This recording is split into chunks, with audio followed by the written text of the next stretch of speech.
Hi friends, ഞാൻ ഉമാകൃഷ്ണൻ. മലയാളീസ് കിച്ചണിലേക്ക് എല്ലാവർക്കും സ്വാഗതം. ഇന്ന് ഞാനൊരു കടലക്കറി, അത് വളരെ ഈസി ആയിട്ട് തയ്യാറാക്കാവുന്നതാണ്. ഞാനിവിടെ ഓൾറെഡി കടല ഒരു രാത്രി വെള്ളത്തിലിട്ടതിന് ശേഷം കടലയും സവോളയും, 2 സവോള, വലിയ സൈസ് സവോള, ഞാൻ ഒരു 1/4 കിലോ കടലയാണ് യൂസ് ചെയ്തിട്ടുള്ളത്. അപ്പോൾ 1/4 കിലോ കടലയ്ക്ക് ഞാൻ 2 വലിയൊരു സവാള എടുത്തിട്ടുണ്ട്. പിന്നീട് ഒരു തേങ്ങയുടെ കുറച്ച് ഒരു 4 ടേബിൾ സ്പൂണോളം തേങ്ങാക്കൊത്ത് അരിഞ്ഞത്, ഇത് ഇത്രയും കൂടി ഞാൻ കുക്കറിൽ മഞ്ഞളും ഉപ്പും ഇട്ട് വേവിച്ച് വെച്ചതാണ്. അപ്പം ഇതിവിടെ ഞാൻ ഓൾറെഡി 4 വിസിൽ വെയിറ്റ് ചെയ്ത് 4 വിസിൽ കേട്ട് വേവിച്ച് വെച്ചതാണ്. ഇത് ഏകദേശം നന്നായിട്ട് തന്നെ നമുക്ക് വെന്ത് പോകരുത്. അപ്പോൾ ഞാൻ കറുത്ത കടലയാണ് യൂസ് ചെയ്തിട്ടുള്ളത്. ഇതിപ്പോൾ ഏകദേശം 4 വിസിലിൽ ഒരുവിധം വെന്ത് വന്നിട്ടുണ്ട്. ഇനി ഇതിനാവശ്യമായിട്ടുള്ള തേങ്ങ നമുക്കൊന്ന് വറുത്തെടുക്കാം. അതിന് ഞാൻ തേങ്ങ വറുത്തരച്ചാണ് വെക്കുന്നത്. ഞാനിവിടെ സ്റ്റൗവിൽ ഒരു പാൻ വെച്ചിട്ട് അതിലേക്ക് തേങ്ങ ഇട്ടിട്ടുണ്ട്. നമുക്കിതൊന്ന് നമുക്ക് എല്ലാവർക്കും അറിയാം വറുത്തരയ്ക്കാനുള്ള പാകം എത്രയാണെന്ന്. അതിൻ്റെ പാകത്തിനൊന്ന് വറുത്തെടുക്കാം. ലാസ്റ്റ് നമുക്ക് പൊടി, ഇതിനകത്ത് പൊടിയാണ് യൂസ് ചെയ്യുന്നത്. അതുകൊണ്ട് തന്നെ മല്ലിപ്പൊടി, മുളക് പൊടിയൊക്കെ നമുക്ക് ലാസ്റ്റിൽ യൂസ് ചെയ്യാം. അതല്ല, പച്ചമല്ലി, മുളകൊക്കെ ഇടുന്നവർക്ക് ഈ ടൈമിൽ തന്നെ ഇട്ട് കൊടുക്കാം. നമുക്ക് ഈ സമയത്ത് ഇപ്പം കറിവേപ്പില ചേർത്ത് കൊടുക്കാം.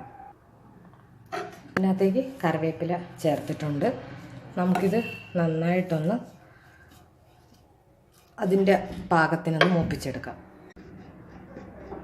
ഏകദേശം തേങ്ങ ഒന്ന് മൂത്ത് വന്നിട്ടുണ്ട്. ഞാൻ ഏകദേശം 15-20 മിനിറ്റോളം ലോ ഫ്ലെയിമിലിട്ട് തന്നെയാണ് തേങ്ങ മൂപ്പിച്ചത്. ഇതിലേക്ക് ഞാൻ ഒരു 2 മുതൽ 2.5 ടീസ്പൂൺ വരെ മല്ലിപ്പൊടി ചേർത്തിട്ടുണ്ട്. മുളക് എരിവിന് ചേർക്കുക. ഞാൻ കടല വേവിച്ചപ്പോൾ മുളക് ചേർത്തിട്ടില്ല. അതുകൊണ്ട് തന്നെ ഇതിലേക്ക് നമുക്ക് അതനുസരിച്ച് എരിവ് കൂടി ചേർക്കാം. ഞാൻ 2 നിറഞ്ഞ് ഒരു ടീസ്പൂണും പിന്നെ ഒരു 1/2 ടീസ്പൂണും 2.5 ടീസ്പൂണോളം മുളക് പൊടിയും ചേർത്തിട്ടുണ്ട്. ഇത് നമുക്ക് നന്നായിട്ടൊന്ന് മിക്സ് ചെയ്യാം. ഇതിൻ്റെ ഈ പച്ച മണം മാറുന്നത് വരെ നമുക്കൊന്ന് ജസ്റ്റ് ഒന്ന് ചൂടാക്കിയെടുക്കാം.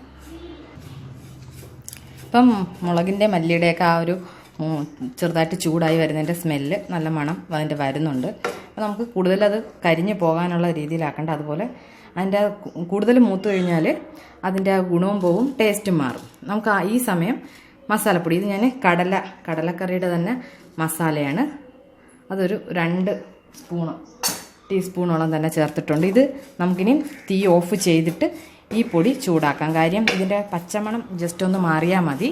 കൂടുതൽ നമ്മൾ മൂപ്പിച്ച് കഴിഞ്ഞാൽ അതിൻ്റെ ടേസ്റ്റ് തന്നെ മാറും. മസാലയുടെ ആ ഒരു ഫ്ലേവർ, ആ മണവും ടേസ്റ്റും എല്ലാം മാറും. അതുകൊണ്ട് നമുക്ക് തീ ഓഫ് ചെയ്തിട്ട് ഈ ചൂടിൽ അതിൻ്റെ ആ ഒരു പച്ചമണം മാറ്റിയെടുക്കാം. അപ്പം ഞാൻ തീ ഓഫ് ചെയ്തിട്ടുണ്ട്.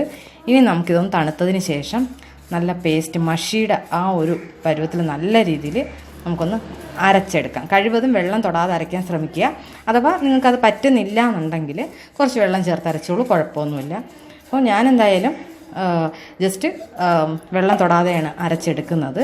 അപ്പം മൂപ്പിൻ്റെ ഒരു പ്രശ്നം വരും. ചിലപ്പം മൂപ്പ് കുറവോ അല്ലെങ്കിൽ എണ്ണ കുറഞ്ഞ തേങ്ങയാണെന്നുണ്ടെങ്കിൽ അതിനകത്ത് ഓയിൽ തെളിയത്തില്ല, എണ്ണ തെളിയാൻ സാധ്യത കുറവാണ്.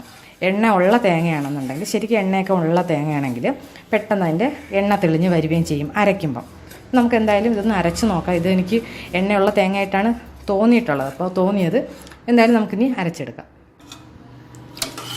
ഞാൻ തേങ്ങ നന്നായിട്ട് വെള്ളം തൊടാതെ അരച്ചെടുത്തിട്ടുണ്ട്. അപ്പോൾ ഞാൻ ജസ്റ്റ് ഒന്ന് കാണിക്കാം. വെള്ളം തൊടാതെ അരച്ചെടുത്തതാണ്. അപ്പോൾ ഇതുപോലെ നല്ല കോഫി പൗഡറിൻ്റെ കളറും ഒക്കെ ആയിട്ടായിരിക്കും. അപ്പം ഇതിനകത്ത് ഇങ്ങനെ എണ്ണ തെളിയുകയും ചെയ്യും. ഞാൻ പറഞ്ഞല്ലോ, എണ്ണ ഉള്ള തേങ്ങയാണെങ്കിൽ തീർച്ചയായിട്ടും ഇതുപോലെ നമുക്ക് അരച്ചെടുക്കാൻ പറ്റും. ഇത് ഞാൻ ചൂടാക്കി വരുമ്പോൾ തന്നെ നമുക്ക് മനസ്സിലാകും ഇതിനകത്ത് എണ്ണ എങ്ങനെയാണ്, ഉണ്ടോ ഇല്ലയോ എന്നുള്ളത്. ഇല്ല എന്നുണ്ടെങ്കിൽ നിങ്ങൾ മൂത്ത് വരുമ്പോഴത്തേക്കിനും കുറച്ച്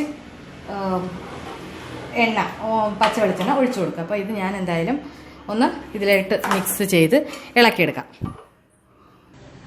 അപ്പോൾ തേങ്ങ ഞാൻ ചേർത്തിട്ടുണ്ട്. കുറച്ച് ഉപ്പിൻ്റെ ഞാൻ തേങ്ങ ആദ്യം കടല വേവിച്ചപ്പോൾ ഇട്ട ഉപ്പേ ഉള്ളൂ. അപ്പോൾ കുറച്ച് ഉപ്പിൻ്റെ ആവശ്യവും കൂടി ഉണ്ട്. ഞാൻ അതുകൊണ്ട് വളരെ കുറച്ച് ഉപ്പ് കൂടി ചേർത്ത് കൊടുത്തിട്ടുണ്ട്. നമ്മൾ ആവശ്യത്തിന് ടേസ്റ്റ് അനുസരിച്ച് ഉപ്പ് ചേഞ്ച് ചെയ്യുക. അതുപോലെ ഇങ്ങനെ ചെയ്തതിന് ശേഷം നമ്മൾ ഈ അരപ്പെല്ലാം ചേർത്തതിന് ശേഷം മസാലപ്പൊടിയുടെ ടേസ്റ്റ് നോക്കുമ്പോൾ മസാല കുറവ് എന്ന് തോന്നുന്നെങ്കിൽ നിങ്ങൾക്ക് മസാലയൊക്കെ ആഡ് ചെയ്യാവുന്നതാണ്. ഇനിയിപ്പം ഞാൻ എന്തായാലും തേങ്ങ അരപ്പ് ചേർത്തിട്ടുണ്ട്. ഇനി നമുക്കിതൊരു വിസിൽ വരണ്ട, ആവി വരുന്നത് വരെ നമുക്കൊന്ന് പ്രഷർ കുക്കറിൻ്റെ അടപ്പ് വെച്ച് തന്നെ നമുക്ക് അടച്ചൊന്ന് ഒരു വിസിൽ വേണ്ട, വിസിലില്ലാതെ തന്നെ നമുക്കൊന്ന് വെയിറ്റ് ചെയ്യാം. ഇതിനകത്ത് ഇതിൻ്റെ ഈ ഒരു ഭാഗം ഒന്ന് ജസ്റ്റ് ഒന്ന് പ്രഷർ കാരണം ഇതൊന്ന് ഹൈ ആയിട്ട് വരും. അപ്പോൾ ആ സമയത്ത് നമുക്ക് ഓഫ് ചെയ്യാം. അപ്പോൾ അതുവരെ എന്തായാലും നമുക്ക് വെയിറ്റ് ചെയ്യാം. കടല ഞാൻ ഏകദേശം ഒരു വിസിൽ കേട്ടിട്ടുണ്ട്. ഇനി നമുക്ക് അതിലേക്ക് കടുക് വറക്കാനായിട്ട്, കടുക് താളിക്കാനായിട്ട് എണ്ണ ഞാൻ വെച്ചു. കടുക് ഇട്ട് കൊടുക്കാം. കടുക് പൊട്ടി വരുമ്പോൾ നമുക്ക് വറ്റൽമുളകും കറിവേപ്പിലയും കൂടി ചേർത്ത് കൊടുക്കാം.